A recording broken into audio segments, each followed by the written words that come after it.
Lads, welcome back to Fusion YGO. Today, we are going to be talking about the ban list that dropped during YCS Anaheim, live on stream for all of us to view. So, we're going to talk about this. We're going to talk about the winners, the losers, everything in between, and the things that we can look forward to coming from the next couple of months. Without further ado, let's go ahead and dive right into this. But before we do, make sure you smash that subscribe button if you have not already. We're on our way up to that 1,500 mark, and I'd really love it if you were a part of that crew on the way there. And make sure to check out the Discord, because we were talking about this stuff as it was happening. And there should be a link for that down in the description as well. And let us know what you think of this ban list in the comment section down below. Starting off, the things that were unlimited, I don't think are highly impactful, except for like maybe one. We might see a resurgence in that as an engine, and we'll talk about that in a minute. So we have all 4 Dragon Rulers are back to 3 copies. We have Dino Wrestler Pankratops back to 3. We have Rescue Ace Airlifter back to 3. And we have Thunder Dragon Colossus, Ib the World Chalice Justicar, and Opening of the Spirit Gates. So first things first, Opening the Spirit Gates coming back to 3 was a huge indicator to everyone in the room that Yubel was getting hit in some way significant and direct. It was kind of what we all expected it to be, but Opening the Spirit Gates coming back to 3, it gets rid of a form of interaction instead, and it gives it back a form of consistency. That's kind of what they did. Ib being back to 3, nobody was playing it at 1. Nobody's going to play it at 3 anymore. It's kind of past its time. Thunder Dragon Colossus being back at 3 can actually mean something, because that means Danger Thunder is now back almost at full power. Like, it's real close. Danger Thunder is nearly at full power now, which is crazy to think about. I'm actually kind of curious to see if anybody innovates with it at all and tries to start bringing it out. The Dragon Rulers being back to 3 each. If you had told us this in 2015 or 2016 or even 2017, we'd think you're crazy. Heck, there's a point in like 2020 through 2022 where that would be absurd. And now they're at full power and nobody cares. And that's crazy. I like the Dragon Rulers. I always really have enjoyed Dragon Rulers, and they're back at full power. So if you want to play Dragon Rulers, it exists. I don't think it can compete at the same level, but try it. Tinker with it. It's cool that it's back. Like, we should be having fun with this, and this is really fun.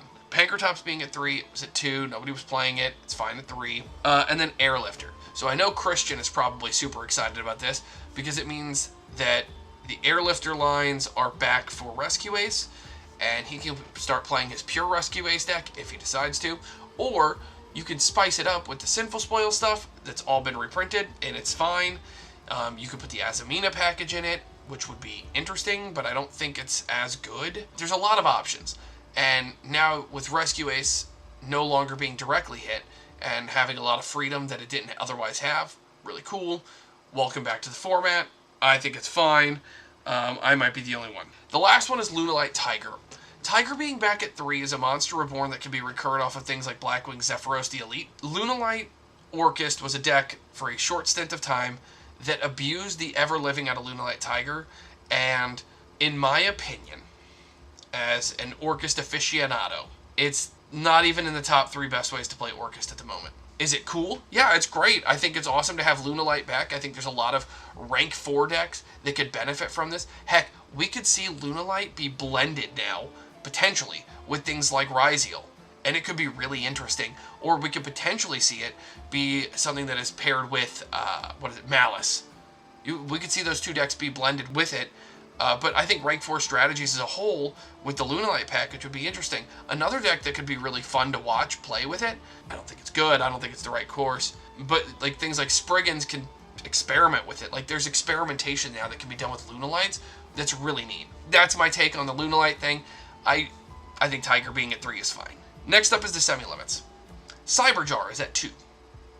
We're going to move on. We have the Danger Tsuchinoko and Danger Jackalope are both back to 2.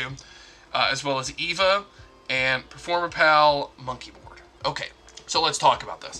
1, Monkey Board being back at any more than 1 is actually awesome, and it means that Pendulum decks are coming back slowly, and I think that's really neat. I think realistically in the future, the next thing we can be looking forward to is potentially Electromite coming back to 1. I don't think it can come back to more than 1, but I think 1 is fine. That's been my take for about almost a year now, especially with like Tier. Electromite being back at 1 was fine. Then we went through Kashtira, and with Kashtira the best deck, it was fine. And then we've gone through Snake Eye and Rescue Ace, and it would have been fine.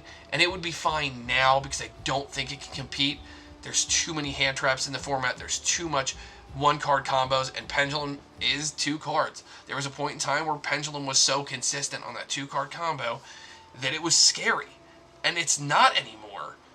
And I think Pendulum has fallen so far out of grace that giving them a little bit back, maybe I think it's time. I think it's the healthiest time for a Pendulum resurgence. Do I think it's the Pen best deck? No. Do I think it's completely playable and it would be really cool to see back? Yes. With Eva, it's fine. Drytron is outpaced too much now. It's cool. It's real nice to have back. It gives Voiceless Voice something new to play with. The Dangers being back just means that Danger Thunder is that much more playable, and I'm actually really interested to see how or who is going to innovate the Danger deck, the limited section. So we'll start with the one that we were trolled on. It's Zodiac Barrage. I mean, I guess it makes sense. I thought it would be Dryden. I thought it might be Broadbull. Both of those add rank 4 engine that kind of helps Ryzeal. Sangan Kaiman and Tempai Dragon Chundra are both limited. And that makes me feel real good inside, because I think Tempai is brain dead. That's just how I feel. I know there's a lot of people out there that are going to push back and say, no, it's not. You turn your brain off. You go, look at me, thought I'm big dragon, go burr. I don't enjoy decks that are just play a million board breakers, now 1-card combo you to death. Like, that's just boring Yu-Gi-Oh! It's one of the reasons I didn't enjoy Snake Eye, is it didn't feel like there was any innovation. It was boring. So Tempai going the way of Old Yeller, to me, is a positive to the game, because there was a lot of people that do not enjoy playing against Tempai, and, like, I understand it's a deck, it exists, and you have to be prepared for it, and I respect that, but I don't like that you have to prepare for it, you have to open perfect against it, and we're going to play things like Heat Wave. Why? Like, why is this a strategy we're allowing to exist? It's stupid. By Tempai, it's been something. Lastly, it's Phantom of Yubel is at 1. We all kind of thought this was the course. Having 2 Phantoms, 3 Phantoms of Yubel is just absolute silly sauce. 1 is fine.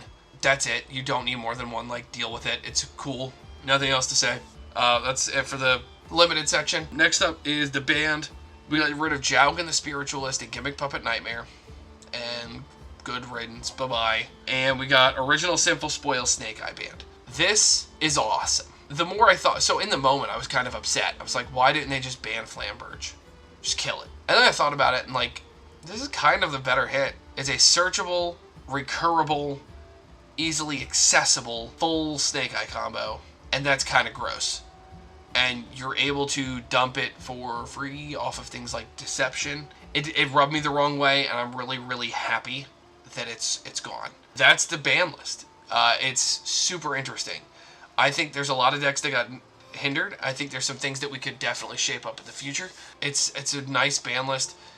It kills a lot of decks that were a nuisance. Example, Tempai. It opens up the field to a different way of deck building and thinking. How are you going to deal with Ryzeal? How are you going to deal with Malice? What are the cards that you want to play to be able to combat them and be able to make a push to win games? Cards like Chaos Hunter and Artifact Lancey are now starting to see play, and it makes the decks that could play Shifter, now it's a lot fewer. Now there's like 4. For example, Vanquish Soul is still completely playable. Malice obviously can play Shifter. Fluanda Reese gets a bump up here because Shifter is in, and with the exclusion of levels, it makes Fluanda Reese a lot better, especially with things like Snowl. With the new sets coming in, the things I'm looking forward to in 2025 are going to definitely be getting the new Orcus Link monsters. As soon as they're legal in the TCG, I'm going to be getting them. I'm going to have my hands, my grimy little needy Orcus loving hands on them. So, those are my takes. Let me know what your takes are in the comment section down below. Like I said earlier, make sure you like and subscribe. We'll be bringing you some cool deck profiles with the new format in effect here in the coming days. So stay tuned for that. And until next time, lads, good fun. Have luck.